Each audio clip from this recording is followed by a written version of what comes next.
Tejgaon college ছাত্রাবাসে দুই গ্রুপের সংঘর্ষের জেরে নিহত সাকিবুল হাসান রানা হত্যার বিচারের দাবিতে রাজধানীর ফার্মগেট এলাকার অবরোধ প্রত্যাহার করেছে প্রতিষ্ঠানের শিক্ষার্থীরা। এর আগে শিক্ষার্থীদের রাস্তা অবরোধের ফলে ওই এলাকা দিয়ে যান চলাচল সম্পূর্ণ বন্ধ হয়ে যায়। এ সময় শিক্ষার্থীরা নানা স্লোগান দিতে থাকে। পরে কর্তৃপক্ষের আশ্বাসে অবরোধ প্রত্যাহার করে শিক্ষার্থীরা।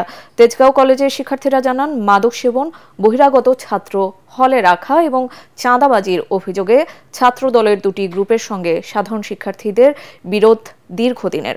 গত ৬ ডিসেম্বর রাতে হলে বসে মাদক সেবন করলে তাদের বাধা দেয় শিক্ষার্থীরা।